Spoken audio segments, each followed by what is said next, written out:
నా పేరు వివి శర్మ అండి. నా విషయం చెప్పాలంటే మా కుటుంబంలో ఎన్నిక లేనివాడిని. ఎందుకంటే నాకు నత్తి, నా మాటలు అర్థమయ్యే కావు, నత్తిగా ఉండేవి, అమాయకంగా ఉండేవాడిని, నా ఆలోచన గజిబిజిగా ఉండేది.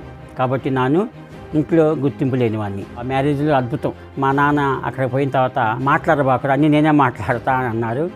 ఎందుకు అనుకున్నా, తర్వాత చూస్తున్నారు నువ్వు మాట్లాడుతున్న నీ నత్తి బయటకు వస్తుంది అని అన్నారు. సొంత చెల్లెళ్ళు భర్త ఆ ఊరికి సర్పంచ్ అయ్యారు. రాజకీయం అనేది చాలా లోతైన మోసపూరితమైన పరిస్థితే. ఒక ఫ్రెండ్ ద్వారా మెడ్రాస్ సినీ ఫీల్డ్లో వర్క్కి వెళ్ళా. సినీ ఫీల్డ్ అనేది చాలా డబ్బుతో కూడిన పని. తెర మీద బాగుంటుంది, తెర వెనక బాగుండదు. చాలామంది అందులో పనిచేసే వాళ్ళు కానీ సినిమా ఫీల్డ్ బాగుపడే వాళ్ళు తక్కువ, వ్యయాన్ని నష్టపరుచుకునే వాళ్ళు ఎక్కువ. అక్కడ నాలో మైనస్ ఏంటంటే సినిమా అంటే ఇష్టం. ఎంత ఇష్టం అంటే డబ్బులుంటే 3 సినిమాలు ఒకే రోజు చూస్తా. ఆ సినిమాల్లో కూర్చుంటే ప్రపంచం నాకు తెలియదు. ఎంత ఆనందమో. సంతోషం వేస్తే పక్కలను కొడతా ఉంటా, దుఃఖం వేస్తే నాలో ఏడుపు వస్తుంటుంది. వారానికి 7 రోజులు అంటే నేను 15 సినిమాలు చూసేవాను వారానికి.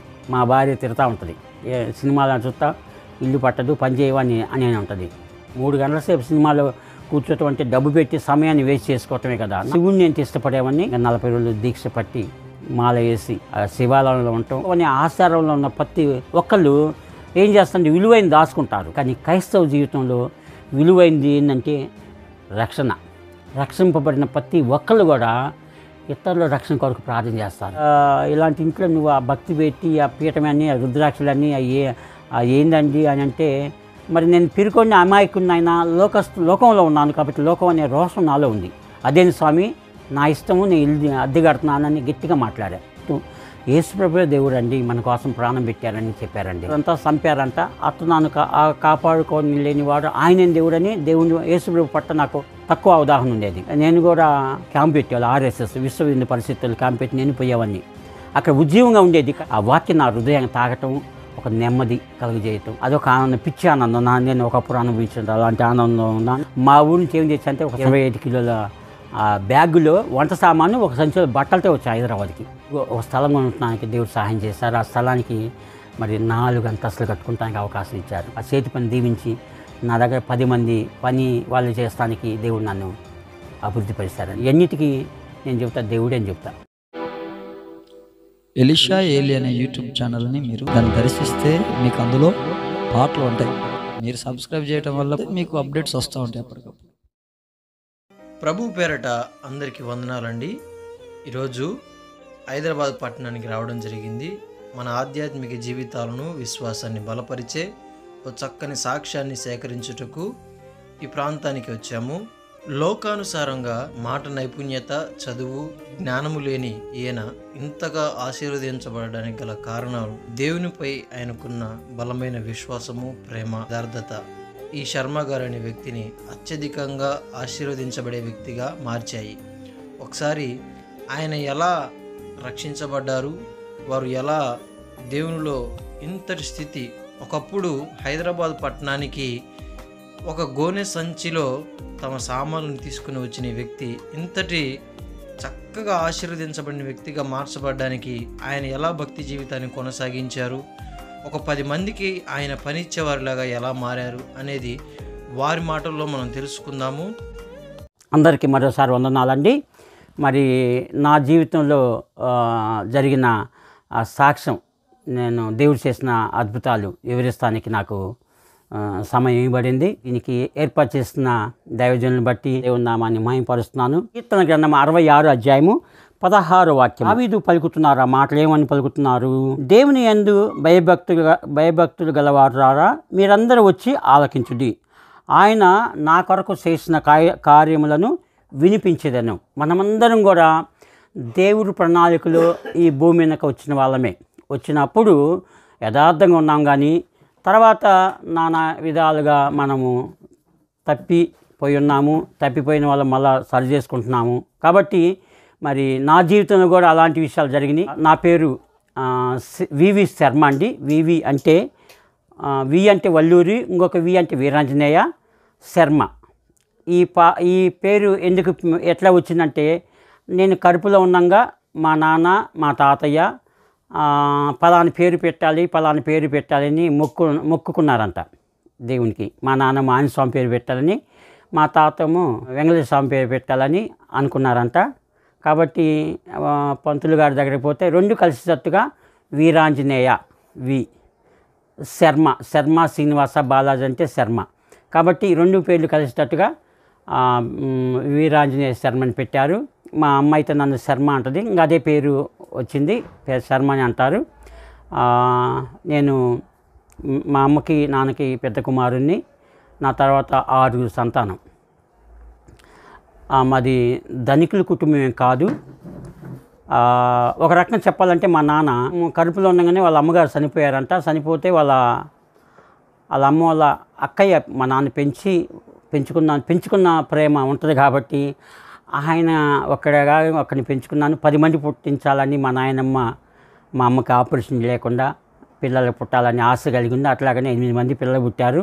నాకంత ఒక ముందు పుట్టి చనిపోయిందంట. నేను తర్వాత అప్పుడు నేను పెద్ద కుమారునిగా ఉన్నాను. నా తర్వాత 6 సంతానం. నా విషయం చెప్పాలంటే మా కుటుంబంలో ఎన్నిక లేనివాడిని. ఎందుకంటే నాకు నత్తి, నా మాటలు అర్థమయ్యే కావు, నత్తిగా ఉండేవి, అమాయకంగా ఉండేవాడిని, నా ఆలోచన గజిబిజిగా ఉండేది. కాబట్టి నేను ఇంట్లో గుర్తింపు లేనివాడిని. అట్లా ఎదుగుతున్నాను. నా తర్వాత తమ్ముళ్ళు కూడా వాళ్ళు కూడా చదువు అరాకొర, అంటే 8వ క్లాసు 10వ క్లాసులోపే ఉన్నారు. మా నాన్న గారాబంగా పెంచబడ్డారు, కానీ బాధ్యత తెలియదు. ఆయన చనిపోయేంత వరకు కూడా ఆయన ఆ పెంపకం ద్వారా జీవించారు, చనిపోయారు. కానీ మా పిల్లలు నేనైతే 4వ క్లాస్ చదివి 5వ క్లాసులో కూడా పోలేక ఆగిపోయాను ఆర్థిక పరిస్థితిని బట్టి. ఇంకా మా ఇంట్లో పొలం ఉండేది కొంచెం, ఆ పొలం పని చేసుకుంటూ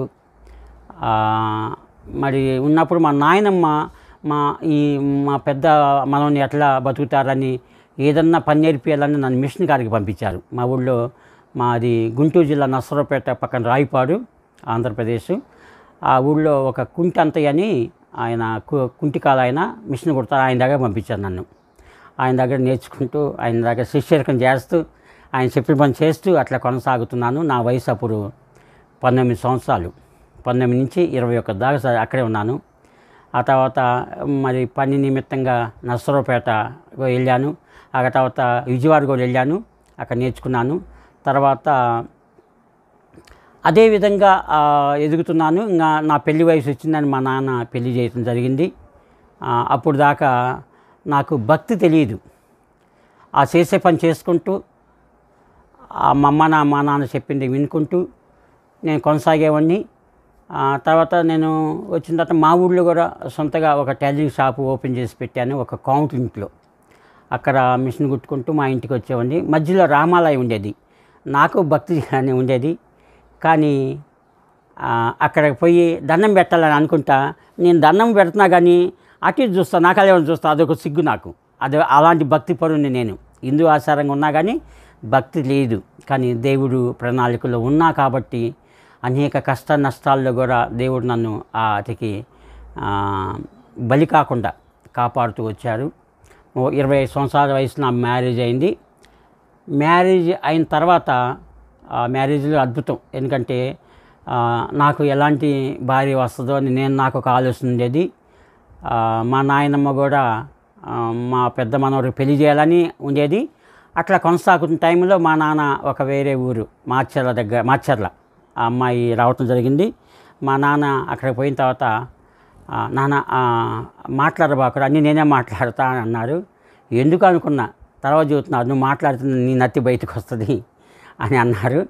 నిజంగా మాట్లాడలేదు. దేవుడి ప్రణాళిక చొప్పున మంచి భార్య నాకు అనుగ్రహించబడింది. ఇంకా పెళ్ళి అయిన తర్వాత ఆమె మిషన్ నేర్పడం జరిగింది. 2 మిషన్ కుట్టుకుంటూ జీవిస్తున్నాము. 2 పిల్లలు పుట్టారు. ఆ తర్వాత ఏమైందంటే మా సొంత చెల్లెలు భర్త ఆ ఊరికి సర్పంచ్ అయ్యారు. రాజకీయం అనేది చాలా లోతైన మోసపూరితమైన పరిస్థితే రాజకీయం అనేది. అందులో తెలియక ఆయన ఇరుక్కున్నారు. గెలిచి నష్టపోయారు. గెలిచి అక్కడ పనులు చేస్తానికేమో డబ్బు పెట్టాలి. డబ్బు పెడితే పిటిషన్ వల్ల ఆపుతున్నారు. ఇంకా ఆయనకి ఏదో సహాయం చేద్దాం పోయి నేను అంతకుముందు చక్కగా జీవిస్తూ కష్టపడుతూ రూపాయి దాచుకుంటూ అట్లా ఒక స్థలం కొనుక్కోవటం జరిగింది. ఆ స్థలము నా ఇంటి పక్కన ఒక ఆయన కన్నేశారు కావాలని. నేను అమ్మనన్న మా బావకి డబ్బులు ఇచ్చి నన్ను ఇరికించుకున్నారు. సాక్ష్యమే పెట్టిన తర్వాత ఇంకా నా మీదకి వచ్చారు. మీ బావ కాదు నీ సంతకంతో ఇచ్చానని నన్ను బెదిరించడం జరిగింది. ఇంకా తర్వాత మా బావను అయితే కొంచెం ఆగు అన్నారు. అతను ఆమె ఇబ్బంది పెడుతుంటే నేను ఒక ఫ్రెండ్ ద్వారా మెడ్రాస్ సినీ ఫీల్డ్లో వర్క్కి వెళ్ళా. అక్కడ కొన్నాళ్ళ పాటు అక్కడ తలదాచుకుంటే మా బావ ఇస్తారు, అది చెల్లిపోయిద్దని అక్కడికి వెళ్ళా. అక్కడ నా బాగుంది మంచిగా. సినీ ఫీల్డ్ అనేది చాలా డబ్బుతో కూడిన పని. తెర మీద బాగుంటుంది, తెర వెనక బాగుండదు. తెర వెనక జీవితం అంతా మంచిగా ఉండదు. మరి నేను వరపల్లిలో సాయి కాస్ట్యూమ్ అనే ఆ కంపెనీలో పనిచేశాను. నాకు మంచి శాలరీ ఇచ్చారు. చాలామంది అందులో పనిచేసే వాళ్ళు కానీ సినిమా ఫీల్డ్ బాగుపడే వాళ్ళు తక్కువ, కష్టాన్ని వ్యయాన్ని నష్టపరుచుకునే వాళ్ళు ఎక్కువ. అనేక బ్యాడ్ అలవాట్లు, తాగుడని రకరకాల బ్యాడ్ అలవాట్లతో ఉంటారు. నాకే అలవాట్లు కడుపుకి అన్నం తిండి తినేవాడిని, పనిచేసేవాడిని. శివ అని ఒక ఆయన, శివ గారని నన్ను మేనేజర్, నన్ను బాగా ఇష్టపడేవాళ్ళు. నాకు మంచి శాలరీ ఇచ్చేవాడు, మంచిగా చూసుకునేవాడు. అయితే సాయంత్రం అయ్యేటప్పటికి నా భార్య పిల్లలు గుర్తుకొచ్చి చాలా ఇబ్బంది పడ్డాను. అప్పుడు రక్షణ లేదు అక్కడికి పోయినప్పుడు. సరే ఇక్కడ ఇది బాగుంది, మంచి జీతం వస్తుంది, ఆ సినిమాలో అది కార్డు సంపాదించుకుంటే వేరే దేశాలు వెళ్ళొచ్చు, ఇంకా ఇన్కమ్ వస్తుందని ఆశపడ్డా, నా ఉన్న కంటి ముందు కనిపించే దాన్ని బట్టి. కానీ దేవుడి ప్రణాళిక అట్లా కాదు. కానీ నా మీద ఒక ప్రణాళిక కలిగి ఉన్న దేవుడు నాకు తెలియకుండానే ప్రతి ఒక్కల పట్ల దేవుడి ప్రణాళిక ఉంటుందండి. మనం లోకంలో కంటికి ముందు చూసేదే మనం గమనిస్తాం, దాని మీద ఇష్టపడతాం. కానీ దేవుడు కంటికి కనిపించిన దాని మీద మనకి మంచి ప్రణాళిక ఉంచుతారు. అది దేవుడి ప్రణాళిక. ఇంకా అట్లా కొనసాగున్నప్పుడు నేను మరి సరే అక్కడే ఉందామని ప్రణాళిక వేసుకున్నా. అక్కడే ఉన్నాము. సరే సినిమా అనేటప్పటికి తెర వెనక చాలా అలవాట్లు ఉంటాయి, బ్యాడ్ అలవాట్లు. మనకెందుకు, నా వాటికి నేను మంచివాడినే కదా, తాగుడు లేదు, ఎలాంటి లేదు అని అనుకున్నా. కానీ ఒకరోజు నాకు బాగా ఫ్రెండ్గా ఉన్న ఆయన తాగి వచ్చి, నువ్వు తాగుతావా, నేను ఇస్తా తాగుతావా అన్నారు మందు. నేను తాగే ఉందిగా బాబు, నేను దానికి ఇష్టపడను, మా ఇంట్లో ఎవరికి లేదు అలవాటు, మా నాన్నగో లేదు. మా నాన్నగో ఒక రకం చెప్పాలి, మా నాన్న గారాభంగా పెరిగా తిండిపోతూ తిండి అంటే ఇష్టపడతారు ఆయన. మంచి ముద్దపప్పు వేసి ఆ పొలాల్లో పండిన కందులతో వేసి గుంట చేస్తే గుంటబడికి నెయ్యి మేగడ పెరుగుతో అట్లా ఎదిగేవాడు. ఆలోచన లేదు, బాధ్యత లేదు. మా నాయనమ్మ మమ్మల్ని మంచిగా చూసుకుంది. మా నాయనమ్మ చనిపోయిన తర్వాత మాకు కొంచెం కష్టాలే, ఎందుకంటే మా నాన్నకి తెలియదు మేము పిల్లలం, నేను పెద్ద కొడుకుని. నాను అయోమయం, అమాయకత్వము, పిరిగితనము, నత్తి పరిస్థితిలో ఉన్న నన్ను మరి అట్లా నడిపిస్తున్నారు దేవుడు. నడిపిస్తూ అక్కడ మెడ్రాస్లో ఉండటానికి ఇష్టపడ్డా. సరే అక్కడ ఉండటానికి 3,000 రెంట్ అయితే 30,000 అడ్వాన్స్ కట్టాలి. కానీ పోవటానికి ఇష్టపడ్డా కానీ దేవుడు పోనీయకుండా ఆపేసి నర్సరావుపేట వెళ్తాం జరిగింది. నర్సరావుపేట పక్కన సిటీలో అక్కడ వెళ్ళానండి. అక్కడ నా జీవితంలో మార్పు. అంతకుముందు నాలో బ్యాడ్ హ్యాబిట్స్ ఏమున్నాయంటే తాగుడు లేదు, వ్యభిచారము లేదు. నేను ఒక అమాయక స్థితిలో ఎదిగా. తల్లిదండ్రుల విధేయత, ముఖ్యంగా మా నాయనమ్మ. అక్కడికి వెళ్ళి అక్కడ నాలో మైనస్ ఏంటంటే సినిమా అంటే ఇష్టం. ఎంత ఇష్టం అంటే డబ్బులుంటే 3 సినిమాలు ఒకే రోజు చూస్తా. ఆ సినిమాల్లో కూర్చుంటే ప్రపంచం నాకు తెలియదు.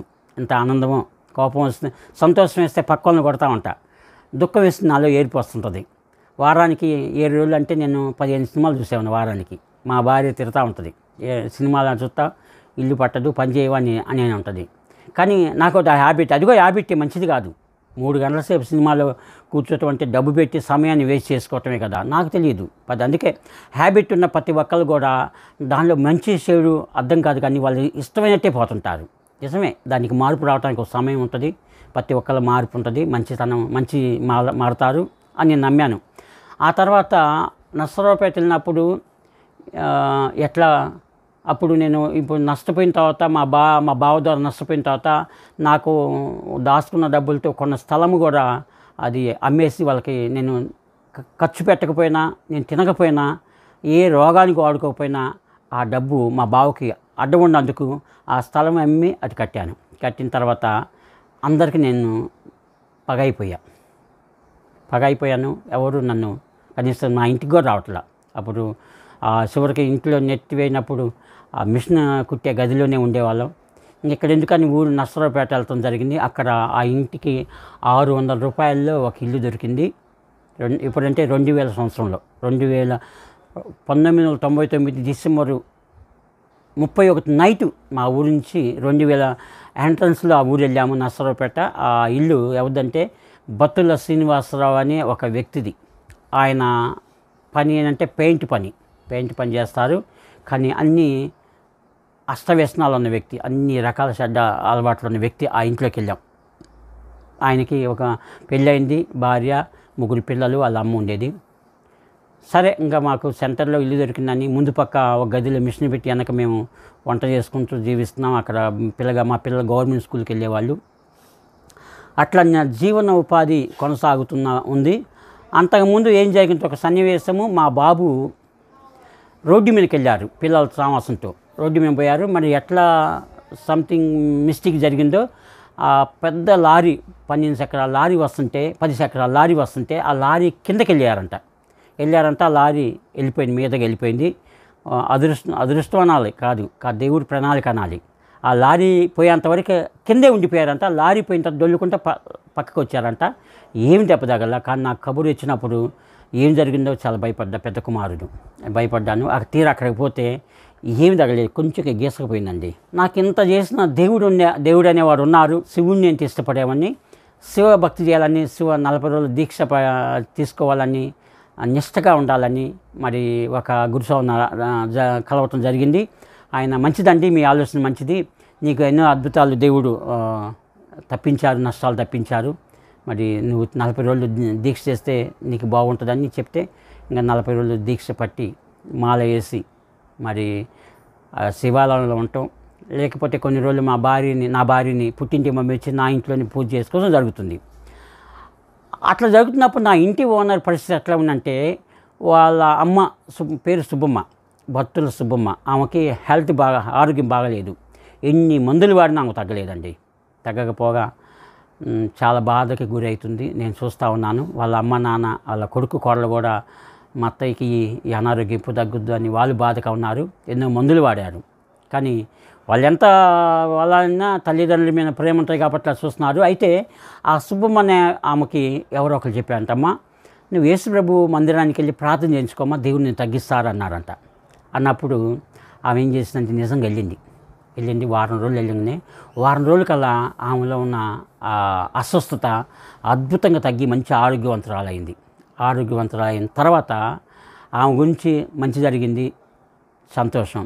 తర్వాత ఆమె కుటుంబం గురించి చూస్తే కొడుకు 3 పిల్లలు, భార్య, కొడుకు అష్టవ్యసనాలతో ఉన్నారు. ఇంకా ఆమె చేసేది లేక మరి బైబిల్లో చెప్పారంట, ప్రార్థన చేస్తే ఏదైనా సాధ్యమన్నారంట. నమ్మి ప్రార్థన చేయమన్నారంట ఆమెని. అందుకే తెల్లవారుజామున ఎన్ని గంటలు లేస్తే తెలియదు, కానీ నేను 4ంటికి లేస్తే ఆమెకు మాటలు సరిగ్గా రావు. సు అని వినపడుద్ది. అంటే అంటే స్తోత్రం అంటదంట ఆమె. నాకు తెలియదు. వాళ్ళ కోడలను అడిగా, అమ్మ దేవి, వాళ్ళ అమ్మాయి పేరు, ఆ కోడల పేరు దేవి. అంటే వాళ్ళది కూడా, ఆ అమ్మాయిది కూడా అద్భుతమే. ఆ అమ్మాయిది కూడా, ఆ అమ్మాయి నర్సరావుపేట యొక్క నిస్సపాలెం ఆ అమ్మాయి, వాళ్ళ అమ్మగారిది. వాళ్ళ నాన్న ఆర్థిక పరిస్థితి ఏం లేదు, ఏదో కూలీ చేసుకొని నూకలను తినే స్థితిలో ఉన్నప్పుడు ఒక అమ్మవారి పటం చేసి చిన్న గుడి పెట్టారంట. చిన్న పెడితే ఆ గుడి డెవలప్ అయ్యి గవర్నమెంట్లో జరిగి పెద్ద గుడి అయింది. అదే టైంలో అమ్మాయి పుట్టింది కాబట్టి ఆ కాళికాదేవి అనే పేరుకి ఆ కాళికా అని దేవి అని పెట్టారు. అలా అమ్మాయి కూడా హిందూ ఆచారంలో పెరిగిన అమ్మాయి. కానీ ఇక్కడికి వచ్చిన తర్వాత వాళ్ళ అత్త ప్రార్థన, వాళ్ళ అత్తకి స్వస్థత ద్వారా దేవుడు ఒక మలుపు, ఆ మలుపులో నన్ను కూడా పెట్టారు. ఆమె చూడండి, హిందువులు అంటే లోకమనే ఆచారంలో ఉన్న ప్రతి ఒక్కళ్ళు ఏం చేస్తుంది, విలువైంది దాచుకుంటారు. విలువైంది అంటే చాలా డబ్బు, బంగారము. అదొకటి చూస్తే వినాయకుడు పండుగ వస్తే వినాయకుడు అరిసేట్లో ఉన్న లడ్డు వేల రూపాయలకి లక్షలకు పారి దాచుకొని వాళ్ళే తింటారు. కానీ క్రైస్తవ జీవితంలో విలువైంది ఏంటంటే రక్షింపబడిన ప్రతి ఒక్కళ్ళు కూడా ఇతరుల రక్షణ కొరకు ప్రార్థన చేస్తారు. అది దేవుడు పెట్టిన ప్రణాళిక. లోకానికి దేవునికి ఎంతో వ్యత్యాసం ఉంటుంది. ఆ సుబ్బమ్మ అనే ఆమె వాళ్ళ కొడుకు కొరకు ప్రార్థన చేసింది, నా కొరకు ప్రార్థన చేసిండొచ్చు. మరి అట్లా కొనసాగుతున్నాను. వాళ్ళ కొడుకు 2000 సంవత్సరంలో అక్కడికి పోయాను. 2000 సంవత్సరంలో రక్షింపబడ్డారు. నేను పోయిన కొద్ది రోజుల్లోనే రక్షింపబడి చర్చికి పోవటం, చర్చి నుంచి ఆసక్తిగా బైబిల్ ట్రైనింగ్ పోయారు హైదరాబాదు. మరి 2000 సంవత్సరంలో మీరు సుమాలు వేశాను. 2001లో ఆయన అక్కడే ఉన్నారు. 2001 కార్తీక మాసంలో వచ్చాను. కార్తీక మాసం వచ్చి నేను అప్పుడు శివమాల వేసా. ఆయన శర్మ గారు, ఇదేంటండి మేము దేవుని నమ్ముకున్నాము, మరి ఇలాంటి ఇంట్లో నువ్వు ఆ భక్తి పెట్టి ఆ పీఠమని ఆ రుద్రాక్షలన్నీ ఏందండి అని అంటే, మరి నేను పిరుకొని అమాయకుడిని, ఆయన లోకంలో ఉన్నాను కాబట్టి లోకం అనే రోషం నాలో ఉంది. అదేంటి స్వామి, నా ఇష్టము, నేను ఇల్లు అద్దె కడుతున్నానని గట్టిగా మాట్లాడి భయపడ్డా. ఎందుకంటే ఇల్లు అయింది, ఏమన్నా అంటారేమో, కాల్ చేయమంటారేమో భయపడ్డా. కానీ అద్భుతం అయితే ఏమలేదండి, ఏమనుకుని వెళ్ళిపోయారు. పోతూ యేసుప్రభువే దేవుడు అండి, మన కోసం ప్రాణం పెట్టారని చెప్పారండి. నేను ఆయన ఏదో అంటారని అనుకున్నాను, కానీ ఏమనుకున్నా యేసుప్రభు చెప్పారు ఏంటని నాలో ఒక ఆలోచన మొదలైంది. అప్పుడు నేను ఆ యేసుప్రభు గురించి అంతకుముందు ఏమనుకున్నామంటే, ఆయన్ని కొట్టారంట, పొడిచారంట, చంపారంట, నన్ను కాపాడుకొని లేనివాడు ఆయన దేవుడని దేవుని యేసుప్రభు పట్ల నాకు చిన్న అవగాహన, తక్కువ అవగాహన ఉండేది. నేను కూడా మా ఊరికి అప్పుడు క్యాంప్ పెట్టేవాళ్ళు, ఆర్ఎస్ఎస్ విశ్వ హిందూ పరిషత్తులు క్యాంప్ పెట్టి నేను పోయేవాడిని. అక్కడ ఉద్యమంగా ఉండేది, కానీ ఆ ఉద్యమంలో సంతోషపడగా నాకేం అర్థమయ్యేది కాదు, నాదంతా అయోమయం. అలాంటి ఉన్న నన్ను యేసుప్రభు అంటారు నేను చూద్దామని ఆయన నన్ను ప్రోత్సహించి వాళ్ళ భార్యాభర్తలు నన్ను నడిపించినప్పుడు ఆ చర్చికి వెళ్ళినప్పుడు పాటలు పాడినంటే బాగుంటుంది, సాక్ష్యం చెప్పేది బాగుంటుంది. వాక్యం చెప్పేటప్పుడు నాకు అంగీకారంగా ఉండదు, గజిబిజిగా కోపము, ఆందోళన, నిద్రమత్తుండేది. ఎందుకంటే నేను లోకం అనే ఆ ముసుగులో ఉన్నా. ఉంది కదా, వాక్యం ఉంది కదండి, ఏముంది, యుగ సంబంధమైన దేవత మనోనేత్ర గుడ్డితనం కలిగించినట్టు నిజమే. అందరి గుడ్డితనంలో అన్యులు, మతము, ఆచారము, కులము ఇవన్నీ అనే వాళ్ళందరూ కూడా ఈ యుగ సంబంధమైన దేవత మనోనేత్ర గుడ్డితనం కలిగజేసి ఆ గుడ్డితనంలో ప్రయాణం చేస్తున్నారు భక్తి విషయంలో. కానీ మనం భూమి మీద ఎందుకు వచ్చాము, భూమిని ఎందుకు జీవిస్తున్నాము, ఎన్నాళ్ళు జీవిస్తున్నాము, ఎప్పుడు చచ్చిపోతామో తెలియదు. జీవించిన అన్నాళ్ళు కూడా ఆ మతం అనే ముసుగు, డబ్బు అనే అహంకారము, మరి రకరకాల వ్యవస్థలు, ఆచారాల్లో కొనసాగుతున్నారండి. నేను కూడా అట్లా కొన్నాళ్ళు పోయా. అంటే నాకు నత్తైనా పిరికితనమైన నాకు ఒక ఆలోచన ఉండేది. నేను ఆలోచన అనేకులు చూసి నేను అట్లా అనుకునేవాడిని. ఎప్పుడైతే చర్చికి వెళ్ళటం మొదలుపెట్టానో నిజంగా నాకు ఆ మాటలు నన్ను నాకు చదువు రాదు కాబట్టి ఇంటానికి ఇష్టపడేవన్నా ఆ మాటలు దేవుని మాటలే. నా ఆ వాక్యం నా హృదయాన్ని తాగటం, ఒక నెమ్మది కలుగజేయటం. ఇంకా సినిమాలు అనేది లేదు. ఆ సమయంలోనే 2002 ఈడియట్ అనే సినిమా వచ్చింది, రవితేజది. భలే ఉందని అనేవాళ్ళు. నేను బాగుందంటే నేను వెళ్ళిపోయేవాడిని. ఒక 100 రూపాయలు అంటే నా అంత ధనికం ఏమంటారు, లక్షాధికారి ఉండరు నా 100 ఉంటే. ఆ 100 లేకపోతే అంత భిక్షాధికారి ఉండరు అన్నట్టుండేవాడిని. 100 ఉంటే నేను సినిమాల్లోనే ఉండేవాడిని. ఇంకా ఆ సినిమాకి వెళ్ళని ప్రయత్నించాను, కానీ డబ్బులు లేవు. ఒకసారి సమయం కుదిరిన డబ్బు లేదు, డబ్బు ఉన్నాక సమయం కుదరలేదు. ఇంకా తీరా బాప్తీసం 3 రోజుల క్రితమే కుదిరింది. కానీ నాలో నుంచి ఒక ప్రేరేపణ వస్తుంది, ఇంత గొప్ప దేవుణ్ణి ఎరిగి దేవుని రక్షణలో కింద పోతున్నావు, ఈ ఈడియట్లు రాసుకెళ్ళి నీకు అవసరమా అని నాలోనే ఆ ప్రేరేపణ వస్తుంది అన్నమాట. అది పొంచి ఇంక ఇది సినిమాకి పోకూడదని దేవుని బట్టి నేను కమిట్మెంట్ నాకు నేనే ఇచ్చుకున్నా. చూడండి, ఎన్నో వాగ్దానాలు చేస్తారు, ఎన్నో ఇస్తారు, కానీ ఆ వాగ్దానాలు నెరవేర్చకపోవటం అనేది కారణం. అంటే ఒక అధికారానికి లోబడి వాగ్దానం చేస్తే అధికారం మనల్ని కాపాడుతుంది. నేను యేసు ప్రభు అనే అధికారంతో నాకు నేను కమిట్మెంట్ అయ్యా. కాబట్టి ఇప్పుడు నేను రక్షింపబడి దగ్గర 15 సంవత్సరాలు అయింది. ఇంతవరకు సినిమాలు పోవాలనిపించలా, ఆ సినిమా చూడటానికి ఇష్టపడాల. నేను తర్వాత ఆలోచించా, ఒక సినిమా అనేది ఒక ఫ్యామిలీ మొత్తం కూర్చొని చూసినందుకు ఉపయోగపడేదిగా ఉంటుందంటే లేదు. అత్తమైన కోడల మీద అత్తని రకరకాలుగా ఉంటాయి, అది లేదు. కానీ అదొక ఆనందం, పిచ్చి ఆనందం. నేను ఒకప్పుడు అనుభవించిన అలాంటి ఆనందం ఉన్నాను. అట్లా నా జీవితం జరుగుతున్నది. రక్షింపబడక ముందు నా భార్య, సరే నీ మనశ్శాంతికి పోయావు కానీ బాప్తీసం తీసుకోబాకన్నది. ఎందుకు నా భార్య పేరు పద్మావతి. ఆమె కూడా తిరుపతి పోతే పుట్టిందంట. వాళ్ళ అమ్మ పెట్టింది పద్మావతి అని, పద్మాని పిలుస్తాను. ఇంకా ఎందుకు పద్మ అట్లా అంటున్నామంటే, మన చుట్టాలందరూ హిందువులు, మరి మనం పూజలు వ్రతాలు తద్దినాలు దినాలు ఎన్ని ఉంటాయో అటు పోకూడదు అంట నామంటుంది. నాకు తెలియదు. నిజంగా నేనైతే ఎప్పుడైతే ఆ ఆసక్తిగా పోతున్నానో బాప్తిసం తీసుకున్నా అంటే నా భార్య ఆటంకపరిచింది. ఒకరోజు సాయంత్రం పూట అప్పుడు నేను నర్సరావుపేట వర్క్ చేస్తూ బజార్కి వచ్చాను. బరంపేట అనే ఒక కాలనీ ఉంది. అక్కడ ఒక సువార్తిక సేవకుడు వచ్చి వాకింగ్ చెప్తున్నా అంటే పోయా. 11 అయింది. పోయేటప్పటికి ఆయన ఇట్లా గదిమారండి. ఉలిక్కిపడ్డా. నేనే కదా, అందరూ ఉలిక్కిపడ్డారు. దేవుడు అంటే తెలుసు, దేవుడి ప్రణాళిక తెలుసు, దేవుళ్ళు ఎంత మహిమ ఉందో తెలుసు, దేవుళ్ళు ఎంత అభివృద్ధి ఉందో తెలుసు, చచ్చిపోతే పరలోక రాజ్యం పోతావని కూడా తెలుసు. కానీ నువ్వు దేవుడి కిందకి రావట్లేదు. ఇప్పుడు చచ్చిపోతే ఎక్కడ పోతావన్నారండి. దీన్ని నా గురించి మాట్లాడుతున్నారు. నేను అనుకున్నా అంతే, దేవుడు అంటే తెలుసు, చర్చికి పోతున్నాను, చక్కగా మాటలు వింటున్నా, దేవుని మహిమ నేను వింటున్నాను, కానీ ఆ మహిమలోకి నేను ఎంటర్ కావట్లేదు. కానీ ఆయన మాట్లాడినప్పుడు నాకు భయం వేసిందండి. సావు అనేటప్పటికి ప్రతి ఒక్కళ్ళు భయపడతారు, సావు మరణము. కానీ క్రైస్తత్వంలో మరణము ఒక నిద్ర అంటారు కదా, దీర్ఘకాలపు నిద్ర. అయితే నేనైతే అప్పుడు నాకు ఎంత తెలియదు కాబట్టి చచ్చిపోతానేమో, రక్షింపబడకుండా చచ్చిపోతానేమో, దేవుడి మాటలు వింటున్నాను, దేవుళ్ళు ఎంత గొప్పవాడు కదా దేవుళ్ళు అని నేను భయపడుతూ ఆ తెల్లారైపోయి ఆ భయంతోనే మా పాస్టర్ని అడిగా. పాస్టర్ గారు, నేను బాప్తిసం తీసుకుంటానని. ఎందుకు బాప్తిసం తీసుకోవాలంటున్నావు బ్రదరు అన్నారు. నన్ను బ్రదరు అంట, నా అంత వయసే. చెప్పలేకపోయా. కానీ బాప్తిసం తీసుకోవాలని ఉంది పాస్టర్ గారు, తీసుకుంటా అంటే ఎందుకు తీసుకోవాలనుకుంటున్నామంటే చెప్పలేకపోయా. అట్లా తొందరపడి ఆ సమర్పణ లేకుండా, ఆ సమయం రాకుండా, హృదయంలో నిశ్చయిత లేకుండా తీసుకోవటం మంచిది కాదు. కొన్నాళ్ళు అట్నే కొనసాగు, తర్వాత దేవుడు సహాయం చేస్తారని చెప్పారండి. ఆ తర్వాత కొన్నాళ్ళు అట్నే ఉంటున్నా కానీ నాలో ఆ భయం పోలా. మరణం అది ఆయన చెప్పినట్టుగా నువ్వు చచ్చిపోతే ఇప్పుడు ఎక్కడికి పోతావు. ఆ సావు అనేది నా లోపల భయంగా ఏర్పడినది. నాకే కాదు, సావు అంటే దాదాపు రక్షణ స్థిరంగా లేని వాళ్ళకి అందరికీ సావు అంటే భయమే. రక్షింపబడిన వాళ్ళకి సావు అయితే లాభం, బతుకుతా కీస్తు. అది తక్కువ మంది ఉంటారండి. ఆ తక్కువ మందిలో నేనుండాలని, మీరుండాలని ఆశపడుతున్నాను. హల్లెలూయా. అట్లా ఎన్నికొచ్చాను.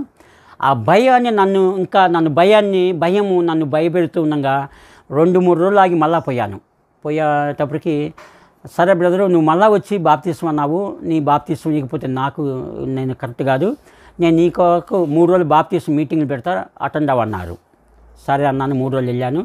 ఆ 3 రోజుల తర్వాత నాతో పాటు 9 మంది బాప్తిసం తీసుకున్నారు. ఆ రోజు నాకెంత సంతోషం వేసింది. హల్లెలూయా.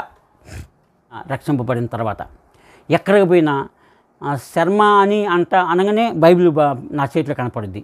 శర్మేంది బైబిల్ ఏంటంటే నిజంగా నాకు ఆ ధన్యత ఇచ్చారండి. ఎవరితో సరే మాట్లాడటానికి, ఆ సమయానుకూలంగా ఎదటి వాడిని గాయపరచకుండా దేవుణ్ణి సువార్త ప్రకటిస్తానికి నాకు ఒక మంచి అది ఒక ఆధారమైందండి. హల్లెలూయా. అట్లా కొనసాగుతున్నాను. మా పాస్టర్ గారు నా ఆసక్తిని బట్టి బైబిల్ ట్రైనింగ్ చేస్తావా అని అన్నారు. నాకు చాలా సంతోషం వేసిందండి. నిజంగా నేను 4 చదువుకున్న నన్ను బైబిల్ కాలేజీలో ఒక స్టూడెంట్ అనేటప్పటికి నాకే ఆశ్చర్యం వేసింది. నేను అట్లా ఇది జరిగే ముందు ఒక సన్నివేశం జరిగింది, అది చెప్పాలని ఇష్టపడుతున్నానండి. నేను ఎప్పుడైతే రక్షింపబడినానో నేను మిషన్ కుట్టడం తక్కువ. ఎక్కడ ప్రార్థన అంటే బ్రదర్ వస్తావని అనేవాడు మా పాస్టర్ గారు. కుటుంబ కూడిక, సువార్త కూడిక, ఆదరణ కూడిక, మరి ఏమన్నా గుహ విజిటింగ్లకి నన్ను అట్లా నమ్మకంగా తీసుకెళ్ళేవారు. నేను నా భార్య ఏమంటున్నానంటే ఇంటికాడ అప్పట్లో సినిమాలు చుట్టూ దిగావు, రక్షింపబడినప్పుడు ఏం చేస్తున్నావు, పాస్టమ్మ తిరుగుతున్నావు, ఇంకా ఇల్లు ఎట్లా, భోజనం ఎట్లా, పిల్లల అనేది. నిజంగా ఆమె కూడా మిషన్ కుట్టేది కాబట్టి ఆమె కష్టపడేది. ఇంకా నేను ఒకటే అడుగుతున్నా దేవుణ్ణి, ప్రభువా నాకు ప్రార్థన చేసుకోవాలని ఉంది, బైబిల్ చదవటం రాదు, చదవాలని ఆశ కలిగి ఉన్నాను, నాకు మిషన్ కుట్టలేకపోతున్నాను, ఎక్కడైనా ఒక్క 3,000 రూపాయలు, 3,000 కాకపోతే 2,000 ఇచ్చిన ఇంట్లో ఒక 1500 ఇచ్చి 500 నేను ఖర్చులకు వాడుకుంటాను, 2,000 ఏమైనా పని చూసి పెట్టి ప్రభు అని ప్రార్థన చేస్తున్నా. ఈ లోపల నా దగ్గర మిషన్ నేర్చుకున్న అబ్బాయి ఆంజనేయులని మిషన్ అప్పట్లో పెళ్లి కాకముందు నా దగ్గర 3 సంవత్సరాలు ఉన్నారు మిషన్ నేర్చుకుంటూ. పెళ్లి చేసుకున్న తర్వాత పోయి మళ్ళీ కలిసి, గురుగారు నేను ఒక వ్యాపారం నేర్చుకున్నానండి, మా మామయ్య అదే వ్యాపారం, చాలా బాగుంటుంది, డబ్బు పిచ్చగా వస్తుంది, మనం చేసే పని లేదు, కూర్చోటమే, నువ్వు కూర్చొని నేను చూసుకుంటా అన్నారు. దీనికి డబ్బు అంటే అదే మాటలు వింటున్న పక్కన సాంబయ్య నాన్న నేను పెడతా అన్నారు. ఆయన 5 లక్షలు పెట్టారు. ఒక బైకు, రమ్ములు. అక్కడ హైదరాబాద్ నుంచి మెడ్రాస్కి వెళ్ళటానికి ఒక హైవేలో ఒక రోడ్డు పక్కన ఒక షెడ్ వేసి కిరసనాల వ్యాపారం. లారీలు పోతుంటే ఆ లారీ కారికి పోయి వచ్చే లారీని ఇట్లా అంటారు. ఇట్లా అనగానే వాళ్ళు ఎమ్మట ఆపుతారు. ఆపి 500 లీటర్లు 800 లీటర్లు ఆయిల్ పోయించుకుంటారు, కిరసనాలు పోయించుకుంటారండి. ఆ కిరసనాల వల్ల రేటు తక్కువ. అది 16 రూపాయలు 15 రూపాయలు పెట్రోల్ డీజిల్ అయితే మేము పోస్తే 10 రూపాయలే. అది బాగా స్పీడ్ పోయిద్దంట, నాకు తెలియదు. అట్లా కానీ అక్కడ ఒక సంథింగ్ జరిగింది. ఏం జరిగిందంటే నన్ను అక్కడ కూర్చోబెట్టేవాళ్ళు, డబ్బులు తీసుకునేది నేనే, మాట్లాడేది నేనే. వ్యాపారం అంటే అంత అబద్ధమే కదండి. ఆ 10 లీటర్ల డబ్బాని ఓపెన్ చేసి 2 అంగుళాలు రేకొట్టి ఆ 10 లీటర్ల డబ్బాలు 8 లీటర్లే పట్టుద్ది. ఆ డ్రైవర్ వచ్చి పక్కా డస్ట్ అంటే పక్కా అనేవాడిని, అంటే కరెక్ట్గా ఉందనే అది అనేవాడిని. వాళ్ళు పోయించుకొని డబ్బులు ఇగిని జేబులు పెట్టుకొని బైబిల్ తీస్తే నాకు అంగీకారంగా లేదు. అట్లా ఇష్టం లేక 2 నెలలు చేశా అండి. ఇంకా ఉండే కొన్ని నా మనసు నా మీదే నేరారోపణ చేస్తుంది, నాకు అంగీకారంగా లేదు. అందుకని నేను వదిలిపెట్టేశానండి. నేను ఉండనాయా, గురువుగారు నువ్వు లేకపోతే కుదరదు. ఆ అబ్బాయి తాగుపోతాడు. ఆ డబ్బులు ఇచ్చిన మా సాంబయ్య మామని పెట్టారు, వాడు తాగుపోతాడు. ఇద్దరికి నేను వంట చేసి పెట్టాలి, బైబిల్ చదవాలంటే బైబిల్ ఎక్కట్లేదు, పద్దాక అబద్ధం ఆడాలి. నాకు ఇష్టం లేక నువ్వు పోతే నీ మీద 10,000 రూపాయలు పెనాల్టీ వేస్తా అన్నారు. నోటు రాసి బయటకు వచ్చిందండి. చూడండి, దేవుడికి ఇష్టం లేని పని ఏదైనా సరే నష్టమైనా అది వదిలిపెట్టుకొని వస్తే దేవుడు మంచి మార్గం చూపిస్తారండి. లోకం అంతా మోసమే. చూడండి, లోకంలో జీవిస్తున్నాం కానీ మనలోకి రాకూడదు, కానీ మనలో జీవ సమృద్ధి ఊట బయటికి పంచాలి. అదే వాక్యము. ఇంకా బయటకు వచ్చిన తర్వాత మా పాస్టర్ గారిని నన్ను బైబిల్ ట్రైనింగ్కి పోతామని అడగటం, పోతా అంటాం. ఇంకా ఇక్కడ సంథింగ్ ఏంటంటే నా భార్య మేమిద్దరం పోతామంటే, సరే బ్రదరు అక్కడ నెలకి 1000 రూపాయలు కట్టాలి, నేను లెటర్ రాస్తే డబ్బులు కట్టే పని లేకుండా పోయింది, నీ ఆసక్తిని బట్టి నువ్వు బాగా దేవుళ్ళు బాగా అభివృద్ధి చెందుతావు అని పంపించటం. అయితే నా భార్య రానంది. అదేని పద్మ రావాలంటా అంటే నేను ఇక్కడే ఉంటాను, నువ్వు పో, పిల్లల్ని పెట్టుకొని ఉంటా, పని చేసుకుంటా, మిషన్ కుడతా అన్నది. కాదు పద్మ, ఒకళ్ళు ఒకసాట ఉండొద్దని ఆమెను రిక్వెస్ట్ చేసి వారం రిక్వెస్ట్ చేస్తే వస్తా అన్న, కానీ నాకు 2 షరతులు పెట్టింది. ఏంది 2 షరతులు అంటే, బాప్తీసం తీసుకో అని అనొద్దు, ఎందుకంటే అంతకుముందు దేవుని నమ్ముకున్న పద్మ, నువ్వు దేవుని నమ్ముకుని అనేవాడిని, అని అనొద్దు. 2, ఇక్కడ మనకి ఎవరు లేరు, అక్కడే ఉందాం అని అన్నది. అనేటప్పటికి సరే అన్నాను. అద్భుతమైన అంటే అక్కడికి వెళ్ళిన తర్వాత 3 నెలల కల్లా ఆమె బాప్తీసం తీసుకుంది. ఎవరు చెప్పలేదండి. ఆమెకి ఏందో హెల్త్ బాగలేదంట. ఇనే మాటలు ఆయన సంస్థ పెద్ద ఆయన ఎవరంటే శామ్యుల్ పట్టా గారని, విశ్వాసం గురించి చక్కగా చెబుతారు ఆయన.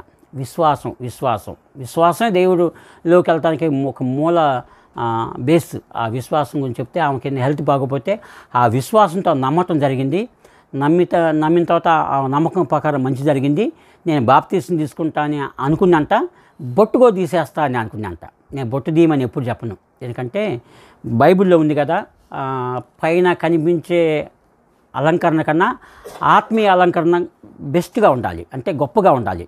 అలంకరణ అంటే పైన కనిపించిన మంచి నగలేసుకోవటం, బొట్టు అనేది మన భారతీయ సంప్రదాయము, అది కాలేము. కానీ అంతకన్నా మించిన అలంకరణ అంటే భర్తకి విధేయత చూపించడం, మరి ప్రేమగా మాట్లాడటం, పిల్లలకి మరి చక్క పెట్టుకోవటం, కష్టపడి పనిచేయటం, అది అలంకరణ.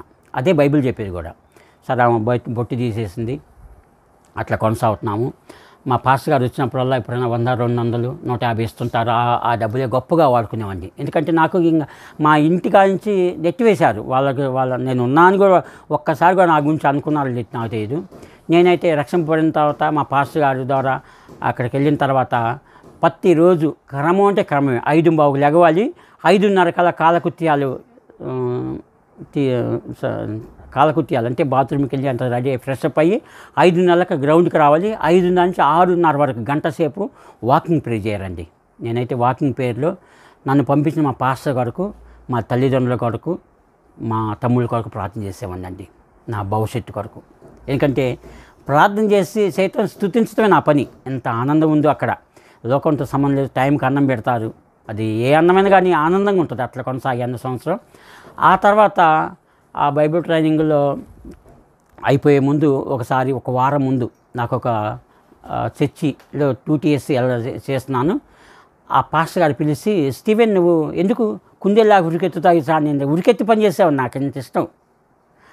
పిలిచి, స్టీవెన్ నువ్వు డబ్బులు కట్టావా, ఫీజు నెలకు 1000 రూపాయలు, నీ భార్య 1000 అంటే, కట్టలేదండి మా పాస్టర్ గారు లెటర్ ఇచ్చారు అంటే, సరే అన్నారు. మరి గ్రాడ్యుయేషన్ ఫీజు కట్టావా, 350 అన్నారు. 350 అంటే కట్టలేదండి, లేవు అన్నీ దేవుని బట్టి వాక్యాన్ని బట్టి వచ్చాయండి, నాకు ఎవరు పంపించేవాళ్ళు లేవు కట్టలేనన్నా. నువ్వు లేవన్నా అన్న మాట బాగుంది, దేవుడిని అని నీ నోటి ఒప్పుకుంటున్నావు, వాక్యం నీలో ఒప్పుకుంటున్నావు, నువ్వు కట్టాల్సింది, నువ్వు లేవనటానికి వినొద్దు, నువ్వు చెప్పొద్దు, నేను వినొద్దు, నువ్వు కట్టుపో అన్నారు.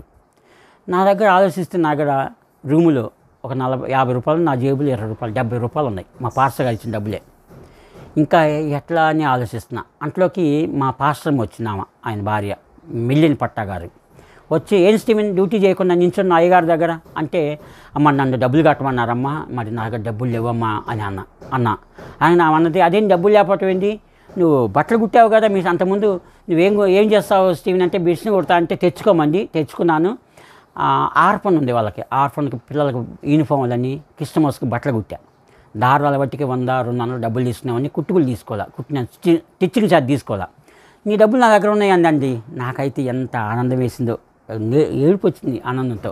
చూడు మరి మనకేం కావాలో ఆయనకి సమకూర్చారు, నాకు ఇచ్చి నాకు రావాల్సిన డబ్బులు ఇచ్చారు, చక్కగా వాడుకున్నాను. వాళ్ళు ఊరు వెళ్ళామండి, ఆ దమ్మాయి కూడా ఈసీఎల్ పక్కన. నా దగ్గర ఇంకొక అబ్బాయి, మిషన్ నేర్చుకునే అబ్బాయి, టీషర్ట్ కంపెనీలో పనిచేస్తూ, గురుగారు రండి మీకు ఇక్కడ పని ఉంటుంది, రోజుకి 100 రూపాయలు చొప్పున నెలకు 3000 ఇస్తారు అని అంటే, 3000కి జాయిన్ అయ్యాను. 300 రూపాయలు రెంటు, 150 రూపాయలు బస్సు పాసు, ఆ టటిమా డబ్బులు ఇంటికి ఎంత ఎంజాయ్ చేసామండి. ఇంకా ఏ అలవాటు లేదు, చక్కగా పని చేసుకోవటం. అక్కడ దగ్గరలో ఉన్న దమ్మాయిగూడలో డేవిడ్ పాస్టర్ అని ఉండేవాడు, ఆయన 5 గంటలకే ప్రేయర్ జరుగుద్ది, అక్కడికి అటెండ్ అయ్యేవాడిని. ఆయనతో పాటు సువార్త సేవకని, చర్చి పరిచయకని ఆయనతో పాటు వెళ్ళేవాడిని. అట్లా నిజంగా అండి, దేవుడి పక్షములో మనం పనిచేసేది ఉంది. ఒక మాట ఏముంది, మత్తయి సువార్త 6:33 ఉంటుంది, మొదట నా నీతిని రాజ్యాన్ని వెతుకు, నీకేం కావాలో నేను ఇస్తా అంటారు. మనకేం కావాలో మనకు తెలియదండి, మనం కంటి ముందే చూస్తాం, కానీ తర్వాత ఏం కావాలో మనకు తెలియదు. ఆయన సమకూర్చుతారు. ఆయనతో తిరిగేవాడిని, సువార్త పరిచర్యలో ఉండేవాడిని, ఉన్న దాంట్లోనే తృప్తిగా అనుభవించాను, తృప్తిగా ఉండేవాడిని అండి. తర్వాత అక్కడి నుంచి ఒక రామంతపూర్ డాన్ బాస్కర్ ఉంది, ఆర్ఫన్ పిల్లల్ని. ఒక ఫాదరు అక్కడికి వచ్చి నన్ను చూసి, మాస్టర్ గారు మా పిల్లలకు నేర్పించండి అని అన్నారు. నాకు చాలా సంతోషం వేసింది. అక్కడికి వచ్చిన తర్వాత డాన్ బాస్కో అంత అనాథ పిల్లలే, కానీ అనాథ పిల్లలు భలే సలాకీగా ఉంటారు, భలేగా ఉంటారు. అయితే నేను వాళ్ళ మధ్యలోకి నాకు ఇష్టమైంది వచ్చాను. వచ్చి వాళ్ళకి బాగా నేర్పించి, బాగా పిల్లలతో నేను పిల్లగాళ్ళలాగా వాళ్ళిద్దరికి సన్నిహితంగా అయ్యి బాగా నేర్పించాండి. దగ్గర 50 మందికి నేర్పించా. ఎక్కడెక్కడో పెద్ద పెద్ద కంపెనీలు పెట్టుకొని, సొంతగా పెట్టుకొని, పెద్ద పెద్ద మాస్టర్లుగా 1000 రూపాయలు సంపాదిస్తున్నారు. నన్ను ఎవరు ఫోన్ చేసినా మా మాస్టర్ అంటారు. నాకెంత సంతోషం అండి. అక్కడ చేసినన్నాళ్ళు కూడా అక్కడ ఒక కేరళ ఆయన ఉన్నారు, ఒక ఆయన నన్ను ఎంకరేజ్ చేస్తారు. 9:30కి డ్యూటీ, 9:25 నుంచి 9:35 దాకా 10 నిమిషాలు అసెంబ్లీ ఉంటుంది. అసెంబ్లీలో రోమన్ క్యాథలిక్ సంస్థ, అక్కడ దేవుని గురించి మాట్లాడలే కానీ ఒక వ్యక్తిని చూసి పిల్లల్ని ఎంకరేజ్ చేస్తానికి ఇష్టపడతారు. నేను అక్కడ పోయి ఒక వాక్యం చదివి ఆ పిల్లల్ని ఎంకరేజ్ చేసేవాడిని. కానీ నిజంగా వాక్యం చదివేవాడిని, వాక్యంతో కూడిన ఒక ప్రోత్సాహంగా మాట్లాడేవాడిని. నాకు నిజమండి, ఎప్పుడైతే బైబిల్ పట్టుకున్నానో నా నత్తి మార్చబడింది, సామర్థ్యం పెరిగింది. అందుకే ఒక మాట నేను ఇష్టపడతాను. ద్వితీయోపదేశకాండము 8వ అధ్యాయము 18 లేఖనం ఉంటుంది. అక్కడ ఏముంటుందంటే, నీ దేవుడైన యెహోవాని జ్ఞాపకం చేసుకోవాలను, ఏలయనగా తాను నీ పితరులతో ప్రమాణం చేసినట్లు తన నిబంధన నేటి వలె స్థాపింపవలనని మీరు భాగ్యము సంపాదించుకుంటకు సామర్థ్యము కలుగు చేయవాడు ఆయనే. హల్లెలూయా. ఆయన ఏమని జ్ఞాపకం చేసుకుంటామని స్తుతించడమే. ఆయనకి ఏది మాట మాట్లాడినా దేవుని ఆ నామము మన నోట పలికినప్పుడు ఆయన మహిమపరచబడతారండి. మన కలుగు చేసింది కూడా ఆయన మహిమపరచడానికే. మనం చూడండి దావీదు అయితే అంటుంటారు, ఎంత రాజు అయినా సరే రాజు అనే ఆ అధికారం ఉన్నప్పటికీ కూడా జనుల మధ్యకి వచ్చి దేవుని కార్యాలు వివరిస్తారండి. చూడండి ఇందాక చదువుకున్న వాక్యాన్ని బట్టి ఆయన నాకు చేసిన కార్యాలు మీతో వివరిస్తాను రండి అంటున్నారు రాజు అయింది కూడా. మరి ఇక్కడ చూడండి మన పితరులు అంటే ఎవరండి? మన పితరులు అంటే నాకు జన్మనిచ్చిన మా నాన్న, ఆయనకి జన్మించిన మా తాత. వాళ్ళు ఎవరంటే శారీరక సంబంధమైన పితరులు. మా నాన్న తిండిపోతూ, మా తాత తాగుపోతూ. వాళ్ళలో నేర్చుకొని మనం సాగేది ఏమైనా ఉందా? లేదు. మన పితరులు ఏమంటే అబ్రహాము వాగ్దానం ఇచ్చారండి. వాగ్దానం ఇచ్చి ఆ వాగ్దానంలో ఏముంది? ఆ నిబంధన నేటి వల్లే అంటే ఇప్పుడు కూడా స్థాపించవాలని మీరు భాగ్యం అంటే చూడండి, భాగ్యం అంటే సమృద్ధి, భాగ్యం అంటే సంతోషము, భాగ్యం అంటే మరి ఆధిక్యత, భాగ్యం అంటే మంచి ఆలోచన, అదే భాగ్యము. ఆయనలో ఏది లోటు ఉండదండి. ఆయనలో ఉన్నప్పుడు భాగ్యం ఆయనే కలుగు చేశారు. హల్లెలూయా. నేను అట్లా కొనసాగుతున్నప్పుడు బైబిల్ ట్రైనింగ్ అయిపోయింది, అక్కడ ఉంటున్నప్పుడు డాన్ బాస్కోలో పనిచేస్తున్నప్పుడు నేను చాలా కష్టపడి చేశాను. ఇష్టంగా చేశా. కష్టం అనొద్దు, ఇష్టంగా చేస్తే కష్టం ఉండదు. ఒక ఆయన అంటారు, నీ చేతికి వచ్చిన పని శక్తి వంచన లేకుండా చేస్తే చేతగాని పని కూడా దేవుడు నేర్పిస్తారంట. మరి అక్కడ ఉన్నప్పుడు ఆ ఫాదర్ అయితే నన్ను నమ్మకంగా చేశా కాబట్టి, పిల్లలకు నేర్పించా కాబట్టి, ఒక సంస్థ పెట్టి అభివృద్ధి చేసి ఆర్థికంగా కూడా ఎంతో డబ్బు సంపాదించడానికి నేను తోడ్పడ్డా. అక్కడ పైనుంచి డబ్బులు ఇచ్చినా నా నేను చేసే ఆ సెక్షన్లో ఇన్కమ్ చూపించేవాడిని.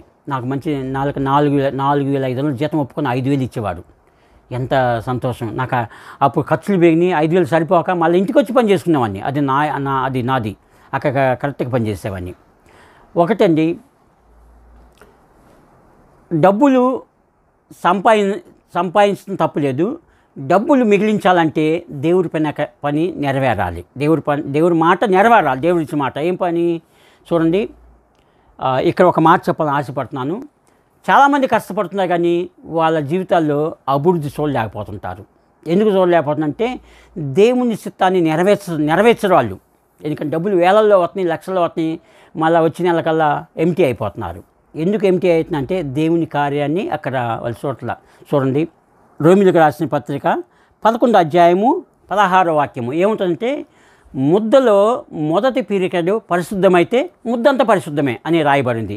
ఈ ముద్ద ఏంది, ఈ పరిశుద్ధత ఏంది, ముద్దలో మొదటి పిరికెడు పరిశుద్ధత ఏంది, మొత్తమే నాకు అర్థమయ్యేది కాదు. ఒక దైవజనులు మాట్లాడితే విన్నాను. అయితే ముద్దంటే మనకు రాబడిన జీతం, ఆ జీతంలో మొదటి పిరికెడు అంటే దేవుడు నియమించిన నియమము, 10వ భాగం దేవుడికి చెల్లించాలని. ఎందుకు చెల్లించాలి అని అనుకునేవాడిని.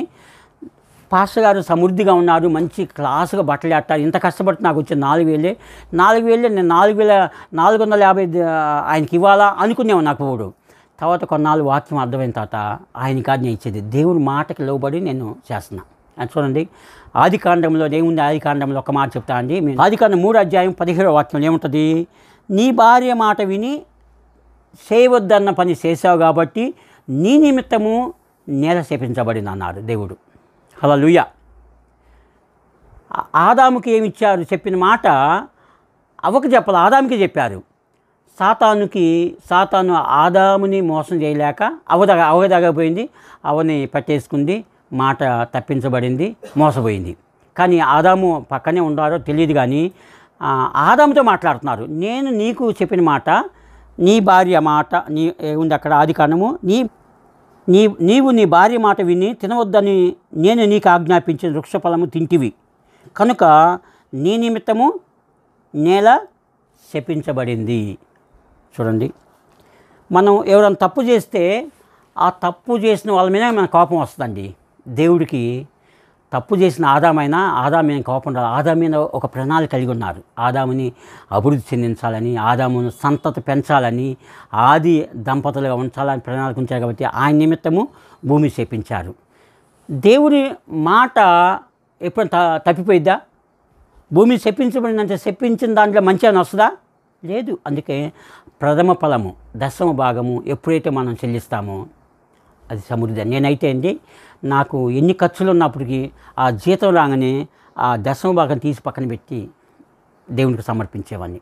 అందుకే మనం వద్దిల్లాలంటే, అభివృద్ధి చెందాలంటే మన తెలివి, మన పని, మన జ్ఞానం కాదు, కానీ దేవుడి మాటకి విధేయత చూపించడమే నేను ఆ లేమిలో ఆ తక్కువలో కూడా దేవుడి మాటకు లోబడి ఆ దశమ భాగం చెల్లించేవాడిని అండి. అట్లా కొనసాగుతున్నప్పుడు ఇంకా ఎంతో నా జీవితంలో అద్భుతాలు, ఎన్నో అద్భుతాలు. ఆ తర్వాత మరి ఇక్కడ ఉండటానికి, ఇక్కడ హైదరాబాదు వాళ్ళు మమ్మల్ని చేర్చుకొని ఉండటానికి మాకు సామాన్ ఇచ్చి మాకు ఇల్లు చూసినప్పుడు మా ఊరి నుంచి ఏం చేసి అంటే ఒక సంచిలో బట్టలు, ఒక గోతం వంట సామాను 25 కిలోల బ్యాగులో వంట సామాను, ఒక సంచిలో బట్టలతో వచ్చాయి హైదరాబాద్కి. ఎప్పుడు జరిగిందంటే ఇది 2007లో, 2004, 2005 మా బైబిల్ ట్రైనింగు, 2006 ఇంటికి వెళ్ళాము, 7 వచ్చాము ఇక్కడ. మళ్ళీ 7 వచ్చి అక్కడ ఉండలేక బయటకు వచ్చాము. దేవుడు 2007లో నా వయసు అప్పుడు అంటే 40 సంవత్సరాలు దాటిపోయింది, 41 సంవత్సరం. ఆ వయసులో నా స్థితి 0 నుంచి దేవుడు విధేయతతో మరి ఒక్కొక్క మిట్టు అనేక రకాలుగా మరి ఈ పూట నా స్థితి ఎట్లా ఉందంటే, సువార్త సేవ మానలేదు. ఆ సమయాన్ని బట్టి అన్న అనేవాళ్ళు, లేకపోతే సార్ అంటాము, అక్క అంటాము అని చెప్పి యేసుప్రభుని పరిచయం చేసేవాడిని. అద్భుతాలు ఎన్నో జరిగినాయి. మా ఏరియాలో ఒక ముస్లిం అమ్మాయి చెబుతుంటే మా ఇంటికి వచ్చి ప్రార్థన చేయమంది. నేను భయపడ్డా, ముస్లింలలో బైబిల్ చేసిపోతే కొడతారని భయపడి పోలా. తెల్లారి మళ్ళీ అడిగింది అమ్మాయి, ఏంటి అంకుల్ రాలేదని.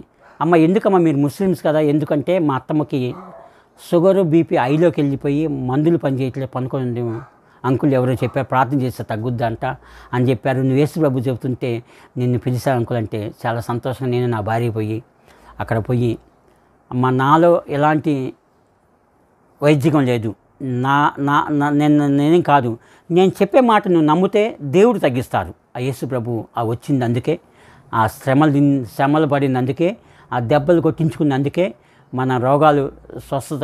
ఒకరి దగ్గర 40 దెబ్బలు కొట్టించుకున్నారు అని, ప్రతి ఒక్క దెబ్బకు ఒక రోగము స్వస్థత జరుగుద్దని నమ్మి మరి ఆ సందర్భాన్ని బట్టి ఆ వాక్యాన్ని చూపించి ప్రార్థన చేస్తే వాళ్ళ నమ్మకం ఏర్పడింది. ఆ నమ్మకంతో వాళ్ళ ఇంట్లో మంచినీళ్ళు తీసుకొచ్చి ప్రార్థన చేసి, వాళ్ళ ఇంట్లో నూనె తీసుకొచ్చి ప్రార్థన చేసి ఇయటం జరిగింది. ఇంకా నేను బయటకు వచ్చేసిన. ఆ తెల్లారి లేదు కానీ 2వ రోజు ఆ మంచం మీద పడి సాగు మధ్యలో ఉన్న ఆ పెద్ద ఆవిడ బ్రహ్మాండంగా లేచి పని చేస్తున్నారు. అద్భుతాలు దేవుడు చేస్తున్నారు. దేవుడు అద్భుతాలు చూడండి. అమ్మాయి కనపడినప్పుడల్లా ఎంత విధేయతగా నన్ను ప్రజలాడంటది. దైవజనులకి ఎంత ఘనత అండి అది దేవుడికే చెందాలి. హల్లెలూయా. అట్లా కొనసాగుతున్నాను. ఇంకా అనేక నా జీవితంలో ఒడిదుడుకులు చాలా జరిగిందండి. మరి నేను ఇంకా ఈ లోపల మా నాన్న చనిపోవటం జరిగింది. చనిపోయినప్పుడు పోతే ఆ హిందూ ఆచారంగా కర్మకాండాలు చేయమన్నారు. నేను చేయనన్న. ఎందుకంటే మా పాస్టర్ అంతకుముందు ఒక ఆదివారం ప్రసంగంలో పత్రికలోంచి ఒక మా వాక్యం చేసి, దేవుని బలలో చేయి వేస్తూ లోకమని ఆచారం, దైవ ఆచారం పోతున్నావు, నువ్వు దేవుడి కన్నా బలవంతుడువా. అంటే దేవుడికి ఇష్టం లేని పని చేయాలంటే దేవుడి కన్నా బలంగా ఉండాలిగా, మనం బలవంతులమా. దేవుడికి విధేయత చేస్తే దేవుడు మన కనికరం చూపిస్తారు. కానీ దేవుడికి ఇష్టం లేని పని చేయొచ్చా? చేయకూడదు. అది ఎలాంటి సిచ్యువేషన్ అయినా దేవుడి కోసం సమర్పించుకొని ముందుకు జరిగితే దేవుడే సహాయం చేస్తారు. నేను చేయనన్నా. మా పెద్దవాళ్ళు ఉండి, అరే ఎంతమంది ఆ మతంలో పోవట్లేదురా, వచ్చి మీ నాన్నకి కార్యక్రమం చేయమన్నారు. ఏం చేయాలి? తలకొరువు పెట్టాలి, బొంగ బగలు కొట్టాలి, పిలక పెట్టుకోవాలి, జంజం వేసుకోవాలి, ఆ మంత్రాలు పలకాలి, ఆ ప్రసాదం తినాలి. నాకు అంగీకారంగా నేను చేయనన్న. ఎంత చెప్పినా వినుకోలేదు. చివరికి మా పెద్ద ఆయన ఒక ఆయన ఉంది, తండ్రి కర్మ చేయకపోతే తండ్రి ఆస్తి నీకెందుకు అన్నారు. అనగానే ఇదే శాయిస్ మా తమ్ముళ్ళు నాకు తెలియకుండా ఆస్తి మొత్తం రాయించుకున్నారు. నాకు తెలియదు. తర్వాత ఇంకా మా అమ్మ తనంతరం తీసుకోవచ్చులని మెలకొనున్నాను. ఇక్కడ ఏదో బతుకుతున్న హైదరాబాద్లని. తర్వాత మా అమ్మ ఒకసారి బాగోకపోతే హాస్పిటల్ పోయాను. మా అమ్మ రక్షణ పడింది. నేను వాళ్ళ కొరకు డైరెక్ట్గా పోయి సువార్త చెప్పలేదు, కానీ నా జీవితమే సాక్ష్యం వాళ్ళకి కనపడేటట్టుగా ఉంది. తర్వాత వాళ్ళ కొరకు ప్రార్థన చేశాను. మా అమ్మ రక్షింపబడిందండి. మంచిగా విశ్వాసంలో చనిపోయింది. ఒకసారి ఆమెకు బాగోక హాస్పిటల్లో ఉంటే పోయి నా దగ్గర ఉన్న డబ్బు ఇవ్వబోతే, అయ్యా నాకు వద్దురా, నాకు ఏసై ఉన్నారు, నా కొంగున 300 ఉన్నాయండి. ఎంత విశ్వాసంలో చనిపోయింది. ఆ తర్వాత ఆస్తి విషయం మా తమ్ముళ్ళు దూషించారు. ఎప్పుడే తీసుకున్నాము, నీకు రాజు వస్తే పీక్కోపోని దూషణ మాట్లాడారు. నేను కొంచెం బాధపడి ఇంటికి వచ్చాను. నా భార్య కూడా అదేంటి నీవు పంచాల్సిన బాగొట్టి నువ్వు వాళ్ళు తీసుకోవటం ఏందని వాళ్ళు నా భార్య అనటం జరిగింది. ఇంకా నేను కాసేపు బాధపడ్డ కొన్నాళ్ళ పాటు. దానికి ఎంత బాధపడ్డా బైబిలే మనకు ఆధారం. బైబిల్ దాని గురించి ఒక మాట నేను విన్నాను. అక్కడ నేను చాలా ప్రోత్సహించబడ్డానండి. ఒక్క మాట నేను చదవాలని ఇష్టపడుతున్నాను. రోమిలకు రాసిన పత్రిక 12వ అధ్యాయం 19వ వాక్యము. ప్రియులారా, మీకు మీరు పగదీర్చుకొనక దేవుని ఉగ్రత సోటి ఇది, పగదీర్చుట నా పని, ప్రతిఫలం నేనే ఇస్తాను అని చెప్తున్నారు అని రాయబడి ఉన్నది. కాబట్టి నీ శత్రువు ఆకలి కలిగి ఉంటే భోజనం పెట్టుము, దాహం వేస్తే దప్పికొంటే దాహమేమో. అలాగ చేయటం వలన అతను తల మీద నిప్పులు కొంపుగా పోయిదువు. కీడు వలన జయింపక మేలు చేసి జయించవచ్చు. హల్లెలూయా. మా తమ్ముళ్ళ కొరకు నేను ప్రార్థన చేశాను అండి. నేనైతే ఇంకా కొన్నాళ్ళు బాధపడ్డా కానీ నేను దేవుడికి అప్పచెప్పాను. వాళ్ళకి ప్రార్థన చేసేవాడిని, వాళ్ళ కాడికి మళ్ళీ పోయేవాడిని. నన్ను ఏమన్నా అనుకొని ఈ శాతగానోడు అనుకోని నాకు తెలియదు. ఎప్పుడైతే దేవుడి నిమిత్తంగా ఏదైతే మనం వదిలిపెడతామో దేవుడు అంతకన్నా ఎక్కువ ఇస్తారండి. హల్లెలూయా. తర్వాత మాది 25 సంవత్సరాల జూబ్లీ ఫంక్షన్కి పిలిచినప్పుడు మా పెద్ద తమ్ముడు అంటున్నారు, అన్నాయ్ నువ్వు దేవుళ్ళో ఉండి ఎంత ఒత్తబడ్డావో దేవుడు అంత పైకి లేపారు అన్నాయ్ అని సాక్ష్యం చెప్తున్నారు. చెప్పటమే కాదు, వాళ్ళందరూ రక్షణ పొందారండి. అందరూ రక్షణ పొందారు. మా తమ్ముళ్ళు ఇద్దరు, మా చెల్లెళ్ళు అందరూ రక్షణ పొందారు.